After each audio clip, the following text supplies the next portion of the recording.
Hello, welcome to a very special edition of the Friday Night Social, because this is the last few hours of me being 46. So I've brought some friends along. We've got Pranay in the chat. We've also got Mike Dix, and we've also got Jack Dart. I think this is Jack's first Friday Night Social, isn't it, Jack? Yes, this is the first one. Ooh, would you like to introduce yourself? Yeah, I'm Jack Dart. As Graham said, I am a political campainer, and Graham, can we swear on here? Yes, I fucking hope so. Okay, good. I'm a political campainer and commentator, and a gobshite, really, more than anything else. And you may or may not have seen some of the stuff that I post on social media. But yeah, brilliant. That's how I describe myself. That's on my business card. Yeah, gobshite, professional gobshite. Pain in the arse.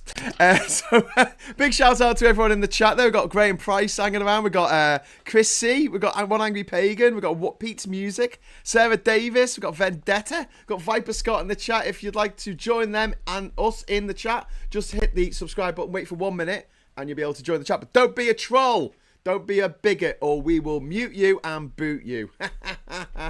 And we've got an absolutely legendary team of moderators on this video channel. So don't fuck with them. Don't fuck with them. So anything happened in politics this week? I don't know. Has it been a quiet week? I've been building Lego all week. I don't know what's happened. Anything interesting? I believe there was a by-election where only people who are bisexual are allowed to vote. Yeah. Apparently, 47% of Gorton and Denton are bisexual. So they all got to vote, but it was a big cheat. It was all a big scam because families would go into the voting booth and all whisper to each other in the voting booth, "Hey, which one do I vote for again?" And they're like, Don't vote for the Nazis. Don't vote for the Nazis. And they were like, "You can't say that. You can't go into the voting booth and say, 'Don't vote for the Nazis.'" That sounds like a sectarian campaign if I've ever heard of one. There was a thing that went round today that was going around for like the refuckers, and they had it said if there hadn't been any cheating, refuck would have won with 23,000 votes, but they didn't because of all the cheating that went on. Yes, of course. In Gorton and Denton. Yeah. Well, what were they counting? Just the white votes? Is that what they were counting? I think so, probably.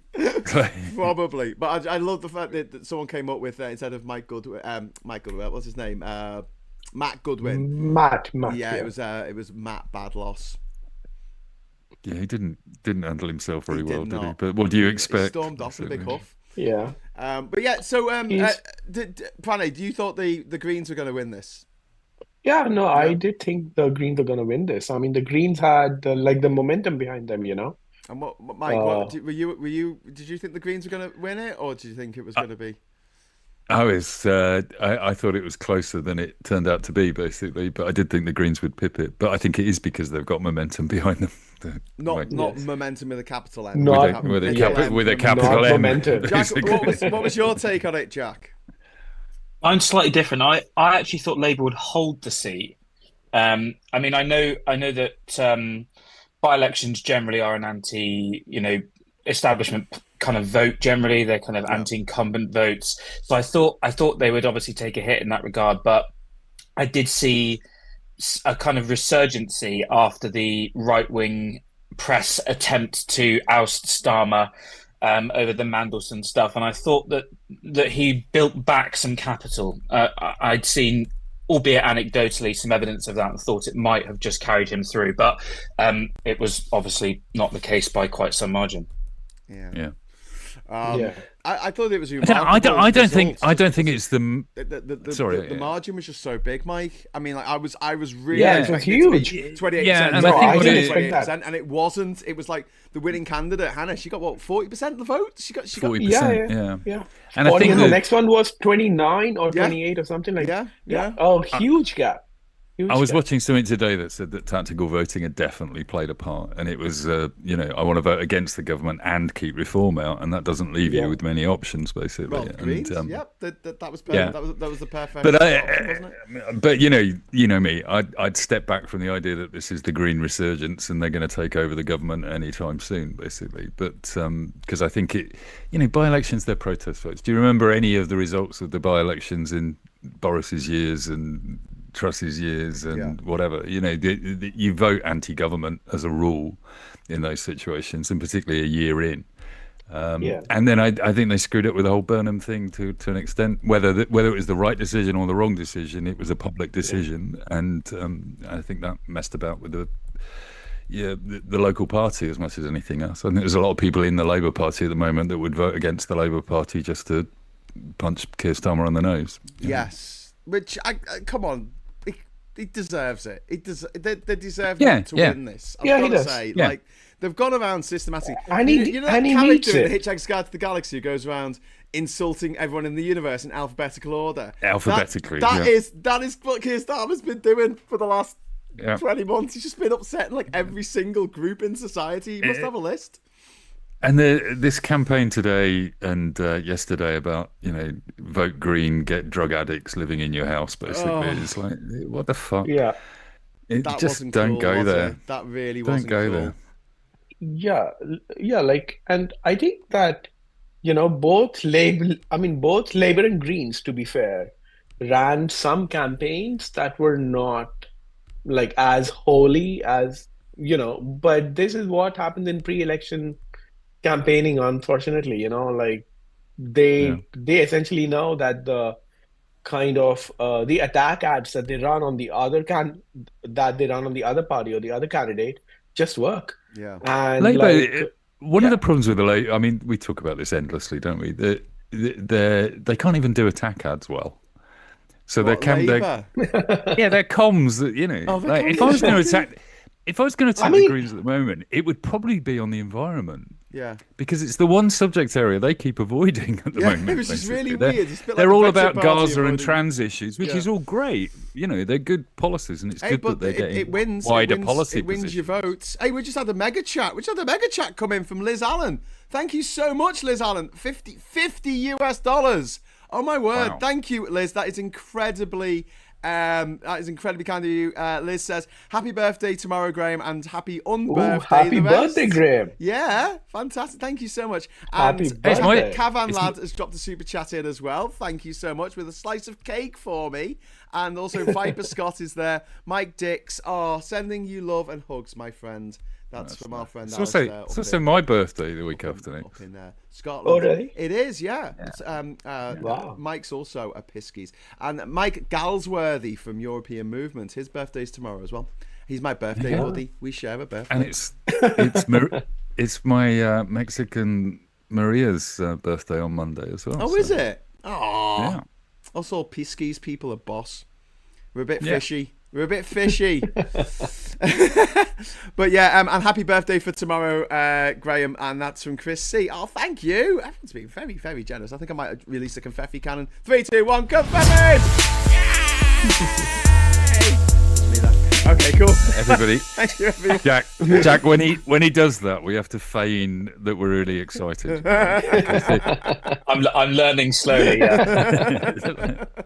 So if All we you get, have to do is just super chats, we launch a confetti cannon. So you've got to do the It's a little wank animation dance. that goes up on the screen, but you don't get to see it because you're just looking at me. Sorry about that. I sometimes send the signal from what is going out on YouTube to you, but then you have this kind of delay of like a Feedback. second Yeah, before yeah. you see yourself move. And that's the problem. After about 10 seconds, From a it puts your head in. from a technical and professional point of view, we have to sit here celebrating, staring at you, and just going, "Yay, Graham! Yay! Oh, yay! Woo! But no, I honestly, last night when those results came through, right, I was chuffed. It was the best result, I reckon, because refuck were denied. Even if you took into account all of the votes that Labour and the Greens got, put them together, and you halved them, it was still more than the votes that Yeah, Refoot got. yeah. So even if some votes have gone the other way between the Greens and Labour, there's no mathematical way with that many people voting for those two parties that Refoot would have won. They just can't. Yeah. They just couldn't have won. And so, and that's really, really reassuring because they really went for the whole racism And I do thing. think the lesson should be, you know, that whenever Labour has come up against reform in various ways, basically from the general election onwards, they've leaned further to the right every time to try and be, look, we're kind of red Nazis. Look at us. All right, and they're never ever gonna. You can never out Farage or out Hitler. You know, it's just impossible because he just moves a bit further to the right or off into the middle to cause you a problem. The opportunity for Labour at the moment is to pay attention to why people voted Green and say, actually, you can have some populist left-wing policies and we can do something about that and we should lean into it with our majority. And we should just ignore the bloody racists because they can't win. Jack, did you see this week that Nigel Farage put out a thing warning about the rise of far-right parties in the UK? Yeah. Are they what? I said at the time, that's like the rain complaining that everything's wet. The thing is, though, is that they can say whatever they want now because they've built a cult. These people will support them no matter what they say. Yep. So if they tell people that there's another far-right insurgency further to the right of them, then their fans, their supporters will believe them, and it will make them feel or look more moderate. Trump is constantly calling people fascists. People like Mamdani are fascist. You know, it's the problem is most people do. I was watching you and Phil today, you know, debating the semantics of the word Holocaust and Zionism, basically. Jesus, and I'm that like, was painful. But the problem, I think there's a reality to it, which is I don't think most people know what fascism is. Yes. Like it's a really difficult thing to define, and academics even struggle to actually pin it down. Yeah, but they don't want to be called one. That's the only thing. And what they've They got don't in their like heads as being a called fascist that. isn't what, because they think that feminists and Nazis, they think that people who go around advocating for trans rights are fascists. And it's like exactly, and they get very confused because the Nazis did call themselves the National Socialist Worker Party of Germany, and they're like, it had socialist in the name, and I'm like, they've got the Democratic People's Republic of North Korea in the name, but fascists had uniforms, and you go, how are the football shirts selling? Is that doing all right for you? Well, you see, fascists dress in black and tell people what to do, whereas priests, hey, more drinks. Anyway, but a beloved comedy writer died this week, Rob Grant, who co-created Red Dwarf, and we were all very upset, not least because there's another comedy writer who we fucking hate, and he's still with us, unfortunately. But there you go, eh? But yeah. Graham Lineman. No, I didn't say his name. No, I just got a really bad cough. Gastric reflux. He's not done much good to the name Graham, has he? In the same way that, like, you know, that Jeffrey Epstein creep hasn't done any favors for anyone with a private island. What can I say? That's true. Yeah. Yeah.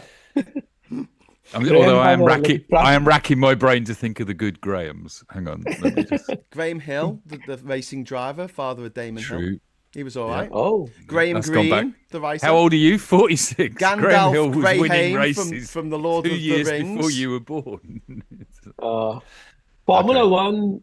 So, like, Formula One starts again next weekend, which I'm looking forward It's going to be very interesting because everyone's cheating and no one's following the rules, and they're allowed to have. Just like it. There's this mad rule that you're allowed to have. You're not allowed to have like braking. What is it? What's it like? You're not allowed to have changed quite a few rules this year, but you can have a braking system, and it's like what have you called it? Go like we called it turbo braking. It's like I don't know if that's legal or not. Can we call it braking turbo? But yeah, it should be really interesting because no one knows this time. Like normally, it's like you know, Verstappen. No, it is the biggest change in the bag, but also it's a. I mean, like it's a weird one, you know. It's like a sport run by rich people. Yeah, and all the drivers tend like to be drivers because they came from very wealthy backgrounds. You know, like for example, Lando Norris, I think, is the son of a pretty rich man. Yes, here in the UK, and there's a lot of the private school mafia in Formula One. Right, but like it is like still a like a sport that kind of makes everyone feel excited because everyone knows how to drive, and things like that. So I don't know. Yeah, it's kind of Yeah. an interesting one. But anyway, Graham Greene. Sorry, Graham Gardner. Is it Garden? Graham Garden. I'll give you Graham from Garden. Is he the Goodies or the Goonies? Or the Goons? He was the one of the good. I always get those three mixed up. Who were the kids who went on the adventure? Was that the Goodies or the Goonies or the Goons? That was the Goonies. That was the Goonies. Is and the this a Goons quiz? were Spike Milligan. That's the Goons. Graham Chapman. Yeah. Graham Chapman from Monty Python. Come on, he's great. Yep. Played Brian. Yep. There you go. That's a good Graham. I mean, eventually we'll get ourselves Heather into the Graham, she's a 80s. good Graham. You'll find a Graham that was alive in the 80s. Graham basically. Coxon from Blur. Yeah. Yeah. There you go. We'll get loads of good Huge. Grahams in the chat here. Also, Damien De Star, who is a star, has put £10 in the super chat to kick off the Enable Dizz's Addiction Fund, because Diz is addicted to confetti. So I will be triggering off the confetti cannon very soon. But thank you for the super chat in the meantime there, Darian. But yeah, what would you do? Here's a question. I'll put to Jack first. What would you do if you were Keir Starmer tonight? What would you be doing? Would you be calling up your MPs? Did I say thank you to to Chris C for the birthday greetings? Happy birthday for tomorrow. I might have done if I didn't. Thank you. Don't think you did. Sorry, Jack. If you were Keir Starmer, what would you be doing this evening? And you can't say crying. Probably crying. Crying into your Labour Together mug. Yeah. Do you know what? I think he's probably doing a bit of what he did a couple of weeks ago, isn't he? Trying to take stock of where he is and work out how long he's got left. I mean, I would imagine he's looking at local elections and then he's probably toast. Not that I think that's necessarily a good thing, because in truth, the people likely to take over from him, not least because Andy Burnham is not in Parliament, are people like Wes Streeting, Shabana Mahmood, who are even more right wing, if you can imagine. So, I would say if I was Starmer, I would be thinking about readjusting the entire Labour comms strategy. And I know we've just seen a load of call them sackings, call them resignations, whatever you want from the comms team. But he really needs to demonstrate some leadership skills here and begin to hire a comms team and start working on a proper comms plan that shows the Parliamentary Labour Party that things really are changing, and that there is that, because the ad vans that went round on the day of polling day in Gorton and Denton were a fucking disgrace. What were they saying? Were they like, they were saying that eat your babies and legalize date rape drugs? I think they were much worse than that. They were basically saying that the Greens would give poison your children with drugs or something. I mean, it was an absolute disgrace. Really, really poor. But it demonstrated that they've not changed at all. After everything that happened, they've deployed the same really shit comm strategy during the local elections. To be fair, I think a lot of this was written a few months ago, basically. But when McSweeney was in power, he could have changed it, but I think there's been a bit of idleness involved. When Starmer says, "Oh, they want to legalise drugs," I'm sitting there going, "Yeah, I think they should do that." And I'm quite like Zach Polanski in this way, that I'd never taken drugs. Zach doesn't even drink, and yet we both think that it would be a good idea to legalise it and regulate it. So, like anything else that people shouldn't indulge in, you take the criminality out of it, and if people are addicted, then you treat it as a medical case rather than a criminal case. I think a lot of people who've grown up in this kind of world in this country are just like looking at that going, well, that seems like I mean, did we win the war on drugs? Did we? I mean, we've been fighting it since 1971. Have we won it yet? No. 55 years, have we won this war on drugs? Can we stop fighting this war that we're clearly not winning then? I think we're close, personally. Yeah? I think we've got to be close now, surely. We spent quite a lot of money on it. Everyone's stopped taking drugs now. It's brilliant. Didn't Trump attack Can you just tell that to Venezuela? the people outside my window at the moment? I'm not sure they got the memo. But just like with anything else that you make illegal, whether it's prostitution or abortion or even getting medication that you need for like gender affirmation surgery and medicine. What you do if you make this stuff hard to get, you only make it hard to get for the commoners.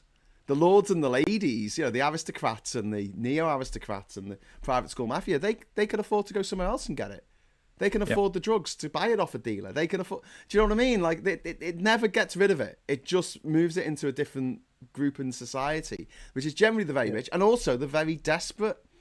And that's not a good combination as far as I'm concerned. I don't know. Miss Paula Thomas, thank you very much for the £5 super chat. One dark horse for a leadership contest. Meg Hillier for a dark horse for the leadership contest. I don't know. Could be. I would like it to be a woman. I would like a woman to take over Labour at some point in my lifetime. That would be nice. And so, like, do you think that like Angela Rayner has a chance? I don't know. I think I would like her to be leader. I think that would be great. But whether she can bring the voters over that Labour need, which is, I'm sorry, it's a lot of Middle England. It's the home counties. They need to get people over to them, or they're not going to win the next election. But I think she'll go down really well in the Red Wall. Being a ginger northerner. Yeah. We need more ginger northerners. What do you reckon, Jack? Jack's like, no, keep Starmer. I don't know. I think there's a huge lack of political talent in the Labour Party, if I'm honest with you. Yeah. I don't see any direct heir to Keir Starmer if he were to go tomorrow, which is partly the reason why I'm so pro-Starmer leading the Labour Party, because it just creates a power vacuum. And if you end up with somebody like Wes Streeting, as I say, or Shabana Mahmood, you're going to end up in a worse position than you were before. And you're certainly not going to be able to convince Red Wall voters or Red Wall MPs that those are the right candidates. You won't unite the Labour Party in that way, and you'll end up with a very, very depleted Labour Party with much less power, much less unity, and going into a general election, or even after a local election, if you do badly, trying to steady the ship and navigate before you get to a general election, I think you've got no chance. So it's tricky. It's really tricky, I think. I think it factionalizes the party even more, basically, when you've already got Corbyn over here and the Greens over there and the Lib Dems biting at the heels. And ultimately, if there's an Angela movement in the party and an Andy Burnham movement in the party, they don't necessarily intersect completely. And I think the biggest problem really is that we continue to look at this as we need a glorious leader. And constantly saying, wouldn't it be great if Keir had a quarter of an ounce of charisma, basically? That would be quite lovely. But we had charismatic leaders and that didn't work out. What you need if you're going to do this is a machine behind you that can create a new shadow cabinet and a new set of policies and a new way of doing government. And I think Burnham stands the best chance of doing that as the king across the water. And the gift that he's been given, in a way, is saying, stay as mayor, don't cause us a problem by losing the mayoralty of Manchester as well. Now go away, lick your wounds, and create yourself a replacement. Because I don't think Angela can do that. She's not. She doesn't have a machine she can bring together, basically. I think that, to be honest with you, Burnham is the dream candidate. He's a northerner. He's half Scouse, half Manc, so that suits us lot up here. He has been very, very effective in Manchester. Go and have a look at Manchester now compared to what it was before he became mayor. And I know a lot of that stuff wasn't even him, but he has managed. And the re-regulation of the buses there has been incredible. The B network is a phenomenal achievement. And there's a lot of love for him, especially when he stood up to the dickheads in charge during the COVID pandemic. Famously, and in this nickname, King of the North, I think he'll go down really well. Now, Mike, what Phil was talking about this afternoon, he was saying, because I was saying they should do a deal like where they say Starmer stays on till 2028, and then Andy Burnham runs out his term, and then he says, right, he finishes off being mayor. And then he has a chance to become an MP and take over from Starmer before the next election. And Phil was pretty adamant that they've actually got this deal in place, and it's actually going to take place in 2027, which is only next year. Yeah, and he's going to leave. It feels sensible. Even before all of this last 12, 18 months took place, To me, it always felt like Keir Starmer was a caretaker for the party anyway, that he needed to fix the party. Yeah. You know, I've often said I voted for him as leader on the basis that I wanted the party fixing. Yeah. And I didn't think he was going to do it as quickly as he did. And then he ended up winning an election. I think it's almost as much of a surprise to him as anyone else, to be honest with you, because I thought it was a 5 or 6 year project, and it turned out you can do it in 2. And I think somebody needs to go away and do the thinking of, you know, whatever we say about Starmer's strategy, that was his strategy. I heard him on the hustings saying it. I'm going to fix this party, and he did. But you didn't hear much about, and then I'm going to build monorails for everybody, basically. There was no continued story because that was a hard job to do, and I don't think he quite expected to win it. So I kind of hope Burnham sits there and goes, okay, I can do a Boris here. I can make the buses run on time in Manchester and get loads of good news stories for a couple of years. I'm sure we've got some major sporting event heading up north at some point in time. You know, take credit for us getting somewhere in the World Cup, whatever, basically. Do all of those Borisy things, get yourself in the limelight, but in the back room, have a bunch of smart, clever people around you that are building, you know, a way to beat the Greens, if that's what Labour need to do, and they do. You know, regardless of what we think of the Greens, Labour have to beat the Greens, and they have to beat Reform. Luckily, they don't have to worry too much about the Tories at the moment. So. Well, I mean, they were nowhere to be seen in Gorton and Denton. Oh my God, they got Yeah, they're just gone. 1.9%. Amazing. I mean, I think I got more votes for myself when I stood here in the West Derby as an independent. Did you see that story I shared today that 4 councillors in one of the local councils here resigned on Monday from the Tory party and said they were going to join Reform, and Reform said, we don't want you. Oh yes. Why did they say no? because They said that they said we have a a process of. I mean, I think it's They have a it's process? about Come on. It's about corruption, but they have a process for defections that they need to approve a defection before it's publicly announced. And these Tory councillors just announced that they thought Nigel was the next Margaret Thatcher, and we're going to join Reform. And Reform went, no, you're not. We don't want you. Thanks very much. Interesting. Thanks, but no thanks. I got some breaking news from Chris saying Trump is suggesting that the US could carry out a friendly takeover of Cuba. Yeah. What? Like they took over a friendly takeover of Afghanistan. That worked well. I think since Venezuela, Cuba is Marco Rubio's pet project, and the Venezuela blockade, effectively, rather than war, was entirely designed to force the population of Cuba into rebellion. That's been their plan. And there's that mysterious boat of 4 Americans coming across from Florida that got shot. Yeah, by that Cuba fired at, right? And what's that? Yeah. What's going on there, basically? it's all very secretive stuff, right? Wasn't in the Vietnam Very War? strange. Wasn't there an American ship that was attacked by the Viet Cong, and that gave Yeah. them the pretext to attack? Yeah, and it wasn't actually attacked. Was Yeah. it? It was a up. false flag or something. The other news story that's breaking at the moment is that Trump has instructed federal agencies to stop work with the AI company Anthropic Yeah. Because Anthropic refused to let because they're not evil enough. they refused to Anthropic let has the now Ministry of ag- Defence use it as a targeting system, Yeah. Yes. basically, without human intervention. Yes. And although haven't they now agreed? Like, haven't they now capitulated to it?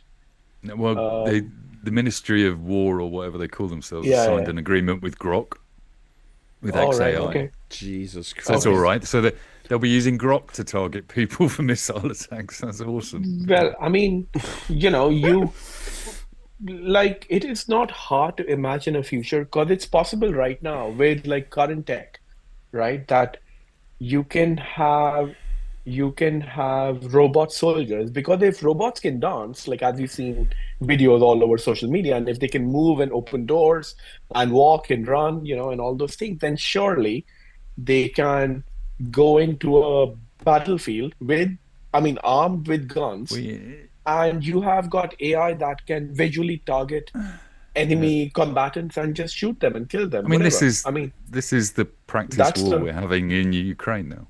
That's entirely Well, why that war yeah. is being sustained, because we're testing out how do you fight wars with robots. Yeah. Many years ago, we pitched a TV show to the BBC, and it involved building robots online and then using them in real scenarios to, rescue picture or take or whatever. It was a spy thing.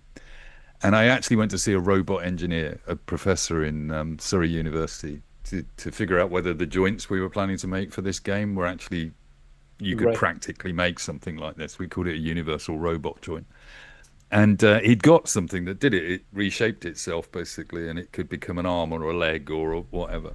Fascinating, absolutely brilliant. And the guy genuinely was wearing a brown overall coat like an engineer and looking like a mad scientist. And it was all academic and cool, and he wanted to make these toys with us. And then he turned around and he said, imagine the future, though, where you could have 10,000 of these horse size with guns on them coming across the hill in Baghdad. And I went, no, stop, fucking no, don't do this. Make toys with me. Don't do that. And he went, well, how much money will we make out of this? And I said, well, not much at all. And he went, yeah, well, that's probably why we're going to build the horse robots. Oh, God. Yeah. One Angry Pagan dropped a super chat in saying, whatever happens, Miliband must keep his position. I like Ed Miliband, but he's been a huge target for the Tories and for Refuck, saying Ed Miliband's coming with his net zero and he's costing every family £1,000 a year. And you're like, no, not as much as Brexit's costing us all. And also, energy bills are going down in April, so okay, whatever. But we never did get our owls, did we? Our owls. Were we supposed to Do you remember during the election campaign when he was leader, he owlie. Promised we'd all get owls? No. He meant O-levels or something. Oh, like in Harry Potter, you get an owl. Yeah, When you're in a news. he misspoke, and he can't eat a bacon sandwich properly. Chrissy is saying that the Artemis 3 mission no longer aims to send humans to the moon. Well, I think that's sensible considering all the rockets keep blowing up. That might be the other rockets. I don't know. I get mixed up. They completely repurpose the whole mission. Right. Because Elon Musk can't build a fucking spaceship that can get into orbit, let alone land on the moon. And that's why they're having to reschedule everything, basically. Yeah. And Boeing appeared to be one of the most corrupt organizations in America, quietly. Yes. It's like, quietly? They're quite noisy when the planes crash. Well, and their spaceships. There was a report this week that the Starliner spaceship that they sent up and got stuck on the International Space Station was deadly, and it was because people had cut corners and saved money on the project and put some of it in their pocket. Wow. Yeah. Well, that's pretty cool. So it's also the birthday of Pikachu today, actually, the 27th of February. It's the 30th birthday of Pikachu. And Pokemon as being launched on the Game Boy. Pokemon Red and Blue came out 30 years ago today. And so if you play Pokemon Go, all the Pokemon have got birthday hats on, which happens every year around my birthday, which is really cool. Miss Paula Thomas, thank you very much for the £5 super chat. Trump is in danger of doing what George W. Bush did, starting another war before he stabilised the current one. Yeah. Yeah. Yeah. But Trump solved all these conflicts, and that's why there's still no skirmishes happening between Cambodia or India and all the and Thailand and India and Pakistan definitely weren't having a pop at each other this week. That wasn't happening because Trump sorted that. Yeah, we should give him credit. Yeah. What do we think? This time next week we're at war. America is at war with Iran. Do you think? No, I think it's going to take longer. It might not happen so quick, but it is going to happen. I mean, something is going to happen because he is not going to give in. So I think they might also get militarily embarrassed by it, basically. Probably. Iran is a completely different ball game to. Yeah, Iran is, and also by kind of going into Iran or by making Iran a target, they risk Russia engaging more boldly elsewhere as well, which is a risk. I mean, and also there's a lot of terrorist groups there. So don't you think though, if Russia could do more, it would have dropped the bomb by now? Yeah. Like all of these. I know, but look at the size of this bomb in the middle of this desert that we've set off. We've got footage of another million North really Koreans. Let's try that. Yeah, I mean, they're just like, true. We've got nukes. We're not going to show them to you, but we've definitely got them, and they definitely still work. Davian DeStar, thank you, you absolute legend. £5 super chat for Diz for the watch, and that has triggered the confetti. So thank you so much for firing off the confetti cannon again. Yay! But yeah, Diz, I wanted to ask you about how you felt about some of the green campaigning are using that picture of Keir Starmer with Modi in a heavily Muslim area of Manchester. It's either Gorton or Denton, one of the two is 40% Muslim. Do you think that is a dangerous thing to be playing for a local well, it's not a local election, but you know what I mean, to elect your local MP? I think, yeah, it is. I think it's both a, smart thing to do politically.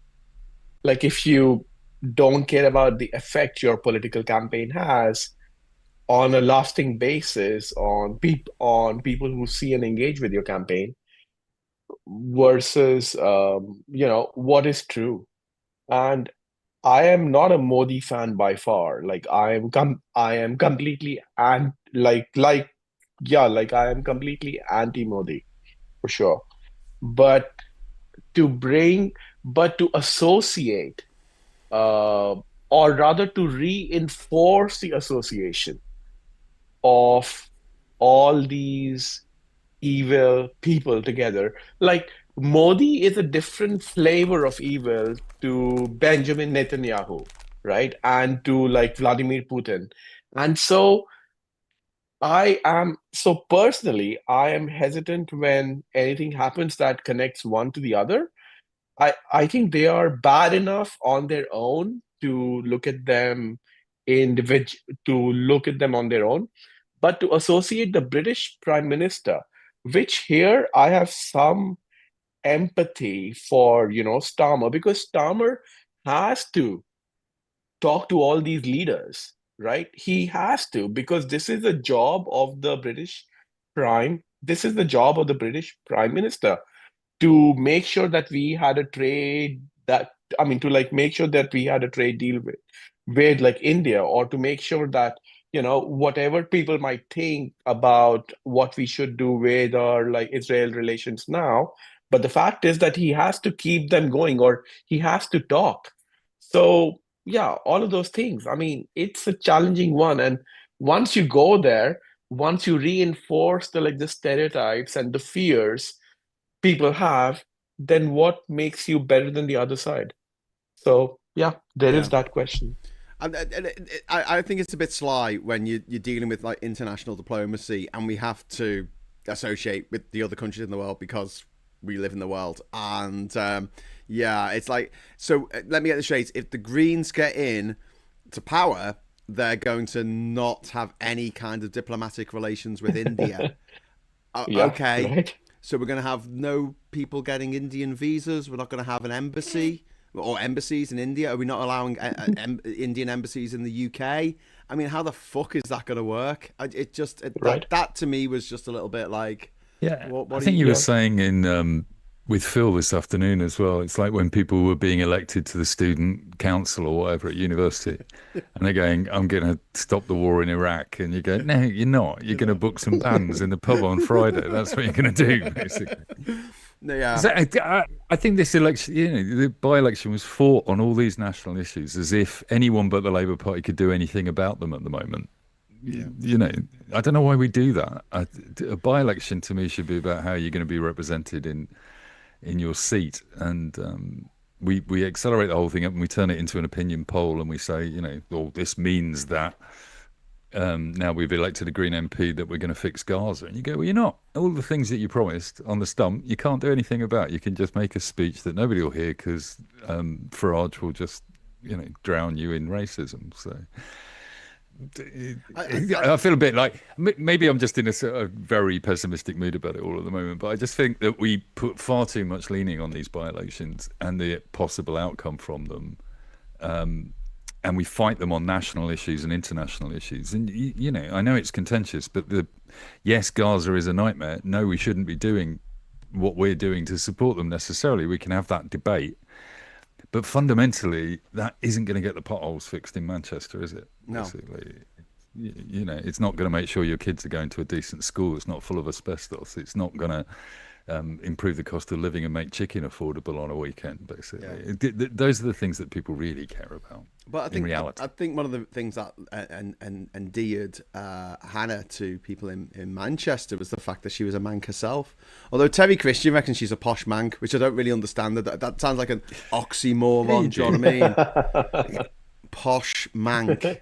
I don't get the whole. You guys are all in is it the northwest of England? Yes. Basically. Yes. I don't get your rivalry, and it goes across streets and things. It does, doesn't yeah. it? In Liverpool, there's parts of South Liverpool that are incredibly posh. We think of that as posh scouse, and then bits of the north that are dead scuzzy.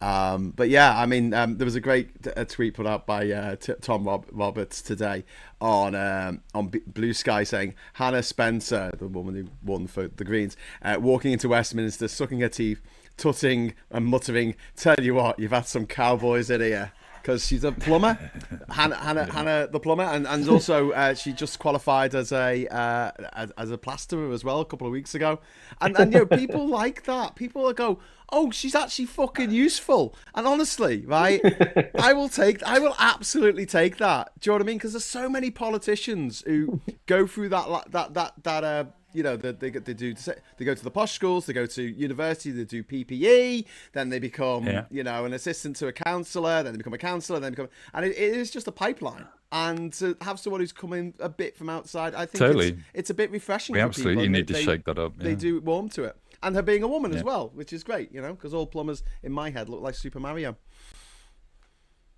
I didn't see the speech she made at the end. Was she dressed as Mario? No, she wasn't dressed as Mario, unfortunately. She missed a trick there. She should have dressed as Mario with a H on it instead of an M or an L. She's out of a H. If it had been Ed Davey, he definitely would have done that. Yeah.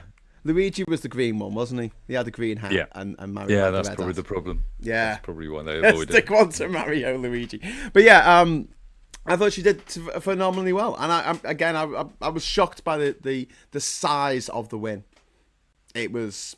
That was a good effort by the Greens, but I think on a national scale, it's unlikely to be replicated because it's very easy to throw the kitchen sink at a by-election.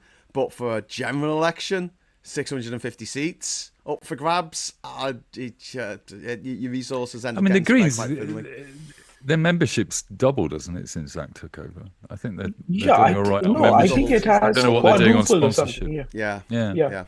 And I don't know if that's attracting, you know, some corporate money, basically, which horribly you need at some point in time. But yeah. Sorry all, but I have to head off. So. Oh no! Thank you. Thanks for coming on, Fanny. No, thanks. We'll raise a glass to you later. See you, Fanny. Cheers all. Thank you. Oh, I love you, man. Thank you. Thanks, Fanny. Bye. Fanny's getting on. Cheers, Fanny. Good night, mate. We've got Al Rowan in the chat saying Hannah comes across really well, and Darian tells us that she's also qualified as a gas engineer. She's got a Corgi gas certificate, I guess, which is kind of cool. Richard says, I think she's a landlord. I hope not. Couldn't you argue? She is a landlord. She is. Yeah. She owns property. Typical bloody Green.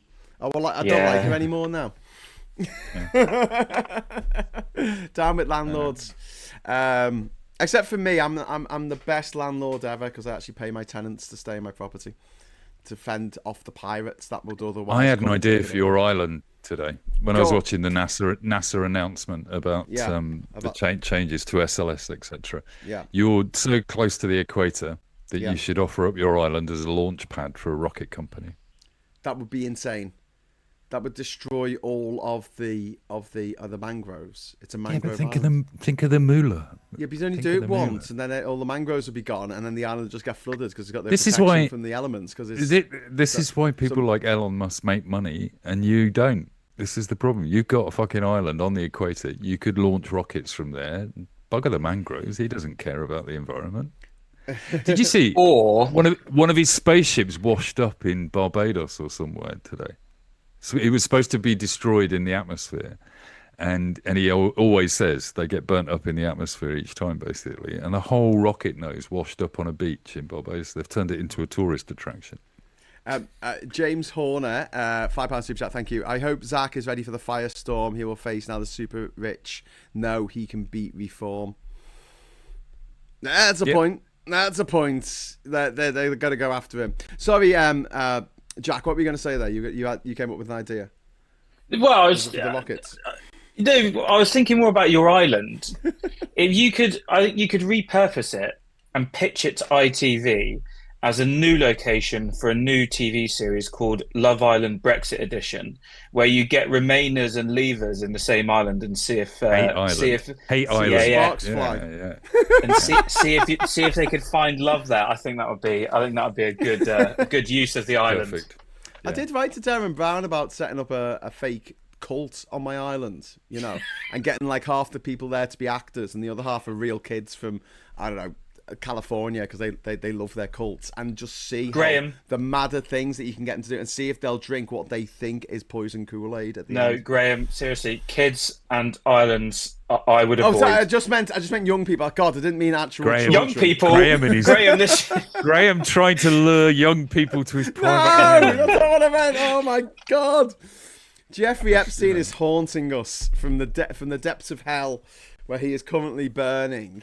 But yeah, I watched a video this week, and it was quite a fun one. It was about how not fun in another way, but like it was about how conspiracy theorists, right? They're actually right about Jeffrey Epstein. Well, about there being a elite paedophile ring running the world. They're right about that, and they're also right about a shadowy cabal of international bank, rich people who want to fuck with our lives. Yeah, the oil industry, it's there. They've been doing it. We've got loads of documents showing that there's a big collusion between all these different oil giants and all these different OPEC countries to basically lie about climate change, so we don't do anything about it. And I'm just looking at it going, why don't conspiracy theorists go on about this? I genuinely, the breadcrumbs are there. I mean, I've always thought that the oil industry puts money into right-wing parties because of the immigration issue, because they absolutely know that climate change is going to lead to climate migrations. Yes. And rather than deal with it, rather than, cut emissions, switch over to sustainable fuels, and build an immigration policy that works, it's much easier to just say, no, keep them all out and let them die when it all gets hot, basically. That's kind of their theory.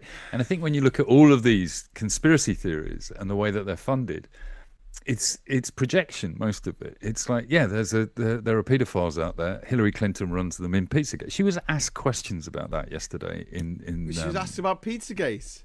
In the congressional hearings, in the speech she made afterwards. Oh my She was asked a number of questions about Pizzagate, basically. That is crazy. And it's all projection, because the fact is her husband is involved in the Epstein saga to some extent. And he's giving testimony today, isn't he? Which we won't be able to hear. But fundamentally, I think if you want to cover up a real conspiracy, the best thing to do is put one out that's very similar, but about somebody else. Basically, it just makes perfect sense. Yeah. Yeah. So there's a network of paedophiles out there controlling the world, and it's not us.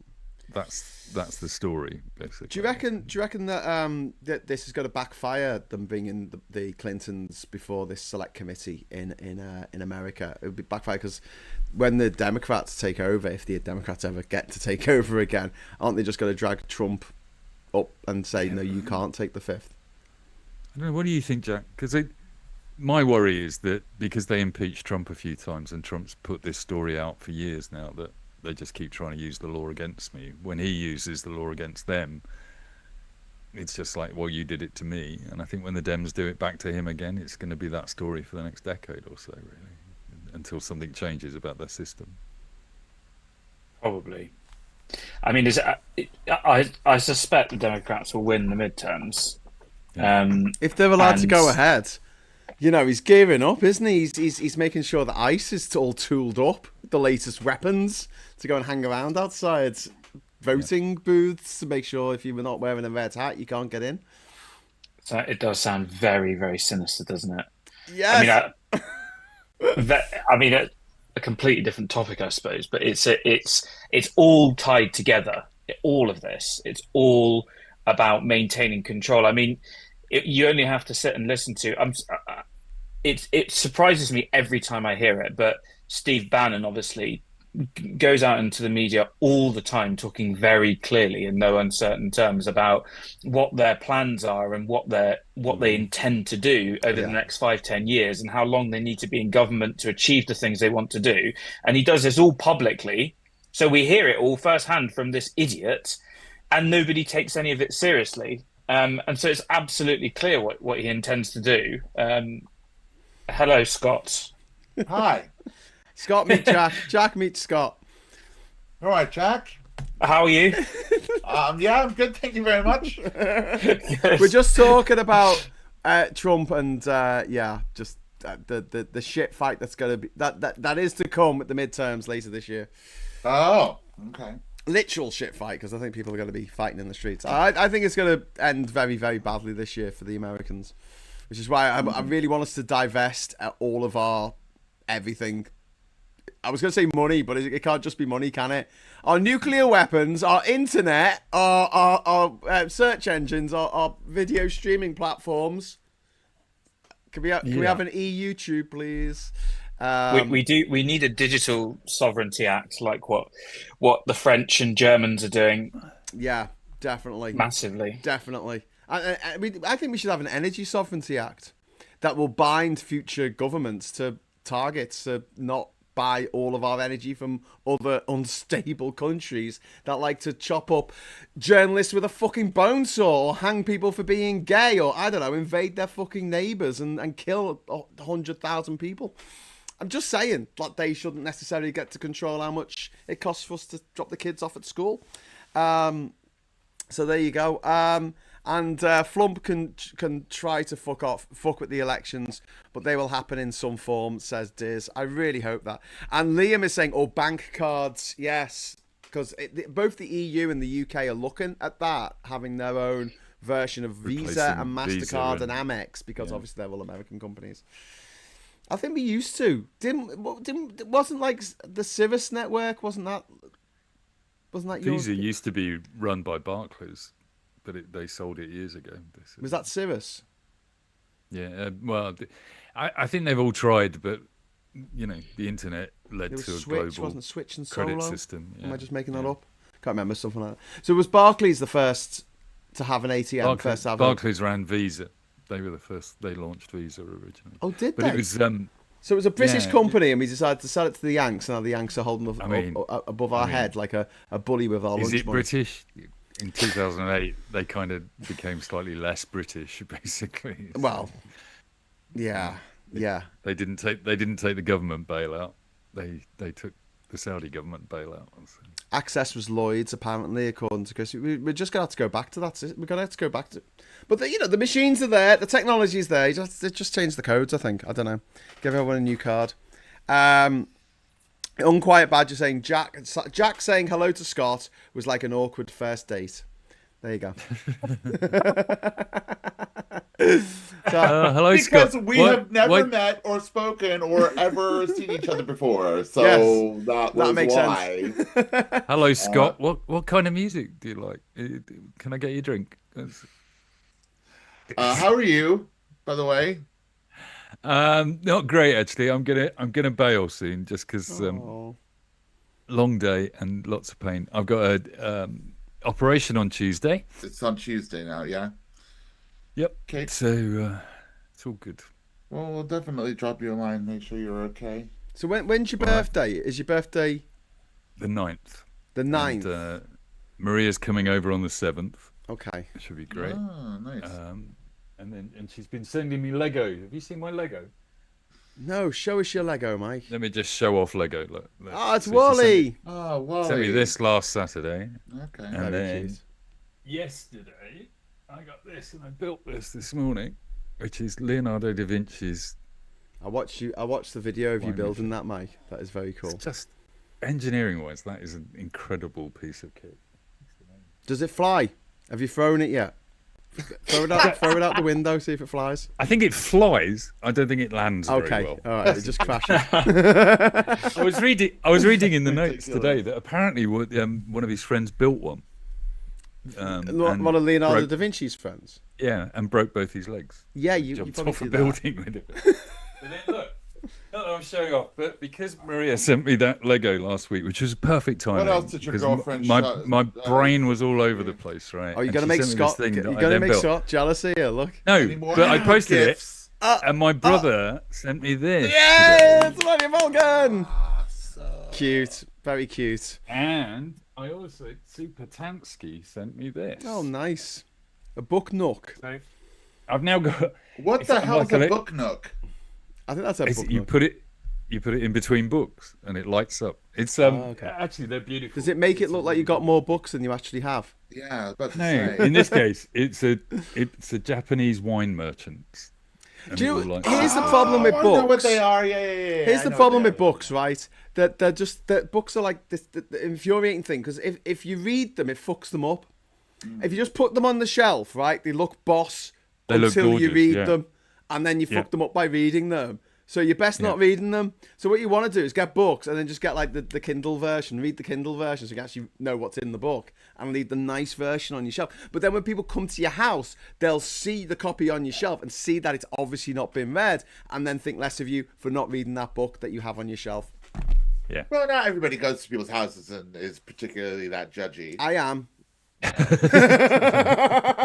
As you well know, I'm just Scott. I'm just feeling that my bookshelf here, Graham's probably thumbed through it Yeah, when he came down. Yeah, I the did. other week, And all of basically. Scott's records behind him. I went through each one. Gave You each. didn't go through each I one. gave And each a score Scott, out of 10. the walls of that black's dried a lovely colour now. That looks It's all really right, nice. isn't it? Yeah. Yeah. That It's looks It's come out grey. okay. It's not black. It's grey. It's like Yeah, on it's very- passports. it's They're not supposed to black. be They're grey. blue. They're blue. They just look black It's under all charcoal. kinds of light. I have spent all day and yesterday afternoon doing the hallway. Oh, cool. So Oh wow. that's why I'm late. I was literally falling asleep on my bed. I'm so Oh tired. no! Are we keeping you up as well? Might not be a late one tonight. I was planning to go all the way till midnight and then actually turn 47 on camera to see if I Oh, actually wow. turn into a gremlin. See if you change. Yeah. That would be interesting. It'd be really fun. Having been 47, I can assure you will not turn into a gremlin. Really? Are you sure? Are I'm you I'm a ginger 59 person? in a week's time, mate. There's life after 47, definitely. Okay, cool. I look How forward old are to you, it. Jack? I am 31. Oh, Fuck off. so young. Just fuck off.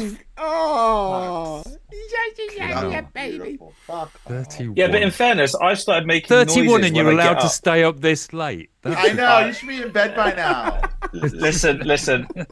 I've started making noises when I get up now, and dad that's- noises. Oh, you don't know anything yet. No, it might get worse, but it's bad enough already. Grunting when you bend over to do your laces up is not great. Is that what you're bending over for? Don't worry about it. Don't worry Yeah. about it. Guys, I'm going to love you and leave you. All right, I'm gonna mate. do Thanks that. for coming Alright, on, see mate. you, Hey, mate. enjoy Panama. I'm looking forward to Yeah, watching it. best of luck with the operation, and Yes. obviously I'll be in touch, and be me with too. you all the way, mate. So, and if I don't Well, I'm speak to hoping we- you like this before then, happy birthday for the Yeah, 7th. and to you, happy birthday to you. Or the mate, 9th. Was it the tomorrow. 9th or the 7th? 9th. 9th, sorry. I knew it was an odd number. Over 5. For an odd person.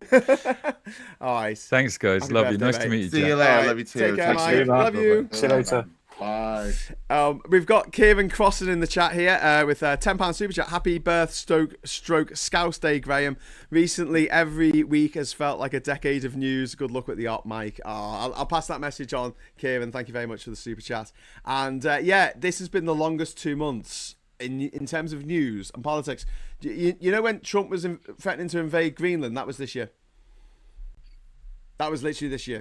Do you remember Greenland? Do you remember that? Yeah, Remember yeah. that? Yeah, that was this year. That was only last month. That was I literally don't last think month. he does because we haven't heard anything about it. Sorry? Trump? It's exhausting, isn't it? It's so hard to just keep up with it all. But like Trump doesn't have to, because have you ever seen the movie 50 First Dates with Drew Barrymore, where she wakes up each day and she can't remember the day before? I think Trump's a bit like that. Just wakes up every morning. Yeah, He's like, "Hey, yeah. where am I? What's going on? Why is there no ballroom? Why is there? You're not in Mar-a-Lago. Where am I? And they're like, oh shit, quick, put a patio over the rose garden so he thinks he's in Mar-a-Lago or he'll freak out. Where's the ballroom? There's a ballroom where I live. Okay, well, we'll quickly build a ballroom, quickly. It's quite terrifying. Apparently they can't give him anything to read. He won't read his notes. They have to present stuff in the style of Fox News for him to watch the reports each day. So they kind of have a team that make news reports for him to keep him. Yeah, no, this is true. No way. To keep him interested. Yeah, it's actually a real thing, which is so they've got a toddler in the White House, and they're having to feed him. Does he have to do like shapes and numbers and things? Yep, and he wears a nappy. Well, Yeah, we all know that. We all know that. Not fucking surprised, is it? He had his State of the Union address today. It was 1 hour and 50 minutes long, and he said nothing. He just rambled. It was like Grandpa Simpson. It was just like, oh, they onions on their belt in those days because that was the fashion. And you're like, oh my god. At this point, you'll take the car keys off him, wouldn't you? You'd just be like, that's it, Granddad. No, sorry, this ain't happening anymore. But no, they allow him to run a country. I wouldn't let him run a fucking bath. But yeah, there's still loads of Americans who think he's great, you know. They keep electing him. Yes. And honestly, they think he's the greatest president of all time. And I don't know. Do you think that he represents America really well? Like, not the real America, I guess, but the America that people have in their heads. When they think of America, they think of someone who's big and brash and ugly and cruel and stupid and a wheeler dealer, or likes to think they're a wheeler dealer and they're actually shit at their job. He's like evil, fat American Del Boy from Only Fools and Horses. And is you know the way, like what Del Boy thinks looks cool when he gets really rich, and you see inside of his, when he wins, he sells the watch, and it's all really trashy. He's got no taste at all because he's grown up in Peckham in a block of flats. Trump's a bit like that, but he didn't grow up in Peckham he was a nepo baby. Do you hear someone threw some beer at him this week? No. But it was all right. They threw a pint of beer. But he managed to dodge it because it was draft beer and he's quite good at dodging the draft. Oh, fuck off! I was just... For fuck's sake! I can't hate it. I can't hate that. Is the squeaky tank gone? The squeaky tank's gone. Yeah, thank you very much. Yeah. Thank you. Reverend Kathy, thank you very much for the £2 super chat. Happy birthday for tomorrow. Have a great day. Oh, that's really kind of you. Thank you very much, Reverend Kathy, out there. And I can't believe that the State of the Union was Tuesday. It just seems like ages ago. It's just like I'm losing track of time. Seriously, and it's not just because the kids are on half term. It is just a weird time to be alive right now. Because I'm sure like if this was I was gonna say 10 years ago maybe. There'd be nothing to talk about. Like, I couldn't do a daily show talking about the news because it'd just be like, oh, today a cat got stuck up a tree. The thing is, though, a government should be boring. A government day-to-day running of a government and a country is fucking boring, and you want politicians in a lot of ways who are not charismatic, who are willing to get into the detail and just get on with stuff. I don't want a fucking TV personality to be in charge of the country. I want a sensible person with a good education, knows what they're talking about, to just get on and do the fucking job of running the country and all the hard work that comes with it. Instead, we've got morons all over the world who have descended on us and are now running everything like a fucking a 50s diner. It's just like it's catastrophic. And then every week there's a news story. I say every week, it's every day at the moment. It's fucking Donald Trump, or it's somebody else, it's Netanyahu, it's Modi, or it's whatever. You just think, oh god, I would have been much better if I'd have just carried on, working in Next or something. Had no interest in politics. Yeah. It is literally one thing after another. James Horner, thank you so much for the £5 super chat and for all those wonderful movie scores that you've done. And a good way to see how bad Trump is to write down what he says and read it back aloud. There's a woman on there TikTok who just reads what Trump has said, and it is just absolute abject nonsense. Happy birthdays Eve Confetti Graham from Darian to start. Thank you so much, and that has triggered the confetti cannon. Yay, confetti! 3, 2, 1. Yay! Woo! Thank you very much, Darian to start. And huge thanks to George Only for gifting on almost my birthday 5 Politics Social gift memberships. We've got Pete Dencart, we've got Mikey Storm, we have got Alpha K, we've got Mark Marl, and we've got Erkan Kaya. They've all been gifted memberships, so welcome to the channel. I wish I knew 5 members. people. Pardon? You wish you knew what? 5 people. No, it randomly picks 5 people who are watching, who are subscribed to the channel, and it gives them. Your friends. And they don't even have to have left a message. So there's names that pop up and they've never seen them before, and they're like, "What? I'm suddenly a member. What does this mean?" It means you get a rose after your name when you leave a message. You should get your name at the end of the show when I restore the end of the show. Update the credits, and also you get access to the secret Discord server for the what goes on in the secret I don't know. I'm hardly ever there. I just assume that everyone's damn. having a lovely time all the time. I'm definitely not arguing about politics. George Only, thank you very much. Very happy BD Graham. Thank you so much. That is very kind of you. But yeah, I mean, have you got any other stories of the week? Because I don't want to keep you both too late, because obviously Scott's falling asleep as we're speaking. Scott, wake up. I'm not falling asleep. No, but I think we should probably call it a night at maybe 11. Have you got any news stories that you've got to share with us, Scott? I'll put you on the spot now. No. What about you, Jack? Is there anything wild and hilarious out there that's been going on this week? With who? With the news, with all the shit going down around the world. Well, obviously we had the whole. I tell you spoke about the election. We spoke about the election last night. Yeah, we started. Oh, okay. So you haven't talked about it tonight. Yeah. We talked about it a little bit. We may mentioned it. What did you think of it all, Scott? From across the water, kind of. Even though you lived here most of your life. I literally live in London. What are you talking about? Did it blow your mind? Did it blow your mind that it was like a 3-way race? Huh? It was like a 3-way. I mean, a 3-way race. I love the 3-way. Yeah. Oh, you mean a race? A race, yeah, between 3 different candidates instead of 2 different candidates, like in America. It's very telling how the conservatives.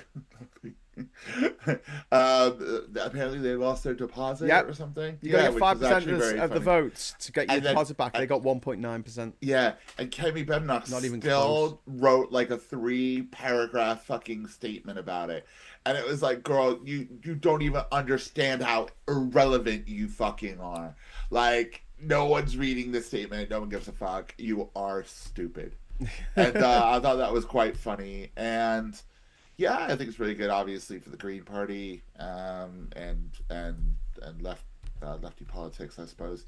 We'll see where it goes. I mean, right now it's just the one sort of thing, one victory. You know, let's see 10 more of these, and then I think we can really talk about whether there's some sort of serious contender for government. You know. Yeah. Jack, the Lib Dems were nowhere to be seen. They're usually the usual protest vote to go to for by-elections and also local elections. What do you think holds for the Lib Dems over the next, like, not just from this election, but like in May, when we've got these, like, you know, local elections all over England, and we've got the Scottish parliamentary elections and the Welsh Senate elections? Do you think the Lib Dems are sort of dead in the water, or do you think they might surprise some people? I would say write the Lib Dems off at your own peril, on the basis that if the percentage vote share that the Conservatives received is a portent of things to come, I would suggest the Lib Dems are likely to do very well out of ex-Conservative voters in upcoming elections. I was reading today at great length a Mike Dixon email about the Lib Dems and the by-election, and he went through quite a lot of data and effectively said the Lib Dems are the most willing party to lend their votes strategically. And I think that's quite telling. And, you know, the Lib Dems didn't do particularly well in this by-election, but the Lib Dems have an extremely strong ground game, not least in by-elections, but definitely in local elections. We're known as the party of local government. I think in the local elections, the Liberal Democrats could definitely pick up more seats, probably sweep up quite a lot of ex-Conservative seats. So whilst the Lib Dems appear to sort of be very kind of passive, I think the Lib Dems need to be much more strong in its approach, in its language, in its communications, and its strategy. But I think sort of writing the Lib Dems off in any way, in any meaningful way, right now would be a mistake, given the state of the Conservative Party and where those votes are likely to go. Yeah. So you think they're going to hoover up more Conservative votes than refuck in some places? The entire Lib Dem strategy over the next few months will be to hammer the Conservative vote share, and like I said, they've been absolutely decimated in this by-election. I think that is a portent of things to come. I think that they're in really big trouble. The Conservatives. I think they're in really big trouble. I mean, they've got 3,000 council seats, 3,000 something council seats. I would not be surprised if that was halved. You know, and where are they going to go? I mean, some of those will almost certainly go to reform. None of those, I would imagine, in any meaningful way, are likely to go en masse to Labour or any left-wing parties. The Liberal Democrats have positioned themselves as the party that sweeps up Conservatives, ex-Conservatives in that way, and I think they'll continue to hoover them up. I mean, one caveat to all of this, which I think is quite an important one, is a friend of mine is running Prosper UK, which is a new organisation. Some of you may or may not have seen it, which is bringing together all of the kind of one nation sensible centre-right Conservatives of the last sort of 20 years, names you will have heard of, to try and drag the Conservative Party back from the depths of hell on the far right. And I think the hope is that organisation can convince the leadership, Kemi Badenoch and others within the party, not to continue moving further to the right, to try and bring some sensible kind of policies and politics back to the Conservative Party and revive it in some way. And if they are successful and the Lib Dems don't sweep up the Conservative vote in the way that the Lib Dems want to, that is a good thing, a genuinely good thing politically for the country, because whilst I don't really give a fucking shit about the Conservative Party, and I absolutely hate what they did to this country over many years, and they paved the way for Brexit and populism and the growth of the far right, they are quite an important part still of the fight back against the far right, in that they can try and bring back some of those sensible Conservative viewpoints, which Prosper, I hope, can achieve. But I mean, who knows? No, I agree. I mean, the One Nation Tories were all wiped out by Boris Johnson in 2019. They were left to the fucking wing nuts, and we saw one absolute hash they made of government for 5 years. There was no restraint on them. They were just bonkers, and anything that Boris Johnson wanted to do was fine. And we had that unedifying sight of Andrea Jenkins walking into Number 10, sticking two fingers up at the protesters outside, and just. What a and now she's refuck. She's the mayor of Lincolnshire, and the Tories are looking at this. I'm an insomniac. Oh, did she sing that song? You remember when she sang that? She did a turn, didn't conference. she? It was so bad, so cringe. Do you know what? I was I'm there. An insomniac. I was there outside Downing Street when she walked in and gave the fingers. Were you there? I was there when she did it. I saw her do it. I was in part of the kind of protesty area. I wasn't protesting, but I was there when she did the kind of two fingers to the crowd thing. And everybody in the crowd booed her. I mean, it was one of those like weird kind of. Oh my god! I'm getting a cake. I'm getting a cake. Obviously, it's nearly my birthday. Thank you. Do I blow it out and You make can a all sing wish? Happy birthday. Okay. I don't do that live on stream. There we go. Oh my god, I think that's it's so cool. Yay! Happy birthday. I think it's my birthday in Well Ukraine done. already. Happy birthday to amazing. you. Oh, I've got a Happy Prezi to birthday open. you. We've got one Prezi. I'm going to open one Prezi. Here we go. Okay. All right. Oh, what's open it this gonna one. be? Okay. All right. I Hopefully think it's a nothing book. weird. I've got a feeling it's a book. Does a very book I shape. hope I don't get it the wrong way up. Oh yes, it is. It's the Map Men book. Map Men. So, Did they you do know a Map Men? book? Yeah, they got a book out. Have they? You know that?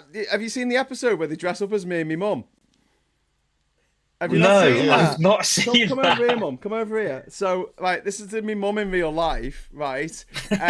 Mark and what's the other guy's name? Mark and I can't remember I'll his look at his name. name on the front. Jay. Mark and Jay. They're talking about my journey to every country in the world and how many countries there are. So it's the video they do about how many countries there are, and they reenact the scene where I tell my mum that I'm going to every country in the world, and she drops her cup of tea. And I think Mark dresses as my mum and Jay dresses as me. It's quite fun. Or the other way around. I don't know. Do I have another present? That's very good. Yeah. I might have one more present. Okay. Oh my god, this is so exciting. Is this the exciting one? Is this an It's exciting in one? the same good. It's in the Very same boring. button. It's a very boring Yeah, present. you're never going to use it. Oh god, I'm never going to use it. Dictionary. I'm not going to look up.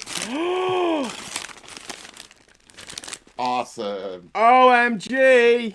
Ah! Amazing! Thank you so You're much. never gonna use it. It's boring. Well, Oh then. my god! Okay.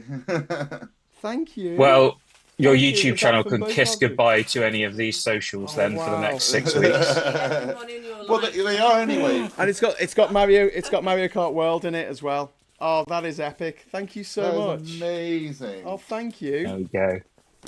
Nintendo Switch. Thank you. Thank you. Thank you. Amazing. Wrap it up, then we can play it. Okay, all right. I'm gonna wrap the show up and then I can play on my new Nintendo. Yay! How exciting! Thank you. Thank you. Thank you. That is very, very Oh. exciting. Very cool. Oh, getting a bit teary now. I've got my cake. Would you like a bit of my cake? It's very pink. Look at my pink cake.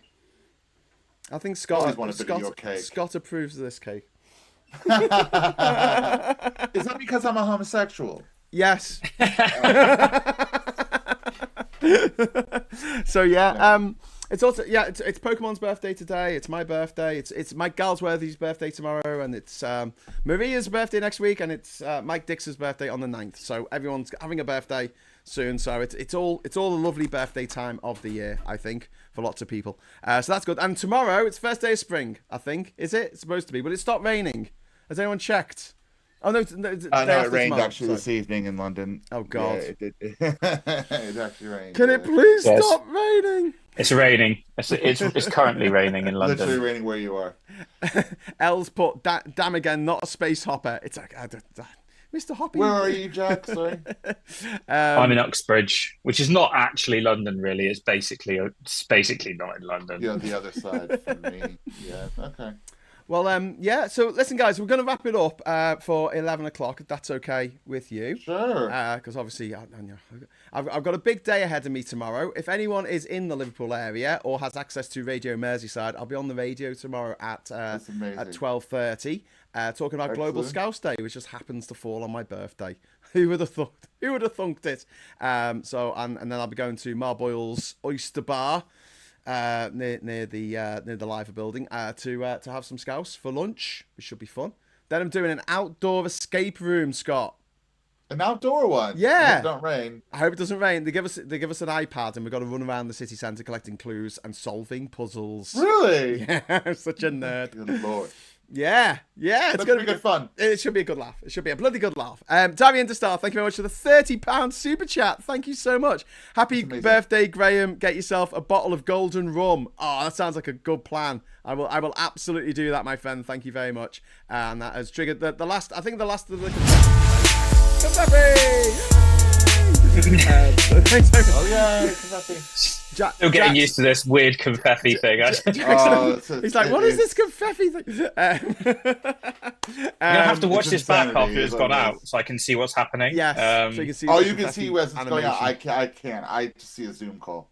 I literally, confetti is like, oh, okay. Yay! I don't know what's happening. Yay! Well, you know when they're doing the weather on the TV, they're just against a green screen. They don't really know what they're pointing at. They're looking at a screen like this. when they're looking straight ahead. Yeah, they're looking. And then they're pretending doing the weather is probably one of the hardest things you could do on television. On their thumb, and they used to press that, and it went to the next changes screen. the screen that's in front of them. Yeah. So that's how it. Yeah. It's really hard. I don't know how they do that. It's supposed to be very difficult. I think it's probably a bit easier now. And it's not a locked-in space. Where does escape come into it? Well, That's a good point. Well, we're being attacked by aliens, apparently. So we've got to escape from being attacked by aliens. And I've got to collect all the clues so the Earth doesn't get destroyed by aliens or something, or a virus. Is that some sort of euphemism for some racist? No, Scott. Oh, right. Scott, no. What? Anyway, we got some lovely little pink cake here to get into. I want a slice. Okay, I'll send you one in the post. Well, no, don't do that. Send me a stamped address envelope, and I'll send you a bit of cake. Self-addressed stamped envelope. Like in the good old days. Is this a competition from 1995? Send a self-addressed stamped envelope too. Them were the days. Jack doesn't even know. Jack's like, what? I don't What are know you even talking talking about? about? That happened when I was like 2. I mean, I am young. Jack, so you were what, 5 when the millennium happened? I was born in '94, so I'd have been 6. So do you remember it at all? Calm down, Scott. Go on. Do you remember it at all? Do you remember people going, "Oh my God, the Y2K bug, we're gonna die"? Do you remember that? I can show you photographs of me at the pub on that night. that's so fun. I was online. I was on my Facebook. A memory came up, and the memory was a picture of a magazine picture from when I got a picture taken of me, and it was put in one of the gay scene magazines in London. The picture was from 2002, and I messaged. I have a friend at work who's 23. I was like, "This is a picture of me when the year you were born. I was out drinking."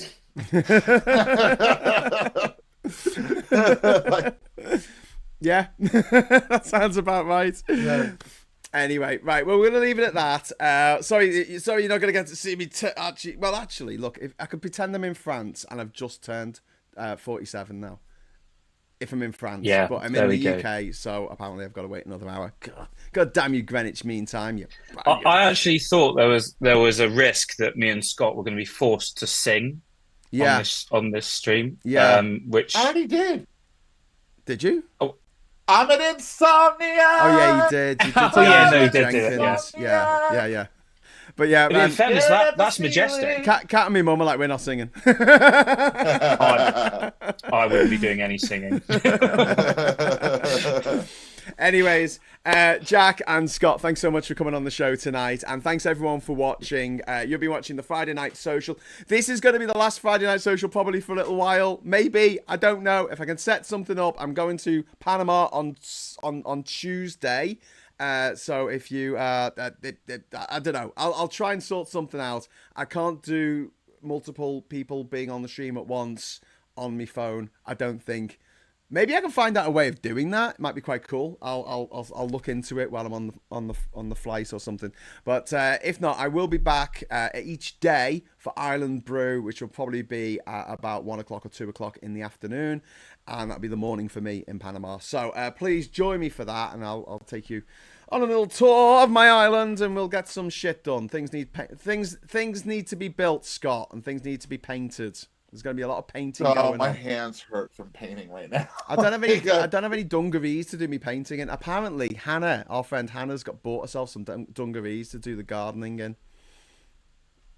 Has she? Yeah, she I has. want a pair of dungarees just to wear out. I do. They are the coolest. Yeah. I'm a bit sad that our other friend Hannah, who just won in Denton and Gorton, she wasn't wearing a pair of dungarees when she won with a big spanner. She should have come out in dungarees, big spanner. You know her? She's a plumber. She's a plumber. I know she's a plumber. Do you know her? Not personally, no. Oh, right. No. But, you know, I mean, as our friend is not a Nazi. Not not a fash. Not a member of the refuckers or the Brexiters or the UKippers or any of that lot. Yeah. But yeah, anyway, so please, everyone watching, give us a like. I just want to say a big thank you so much to everyone who's contributed to the chat and everyone who's contributed to the confetti or stroke super chat fund. That's very, very kind of you. And I'll hopefully see you on Sunday for the Sunday service, which will be later on Sunday. It won't be in the morning. And until then, I'll say hello, good evening, welcome, and goodbye. Bye. Yeah, it's my birthday, Nelly. Woo! Happy birthday, girl.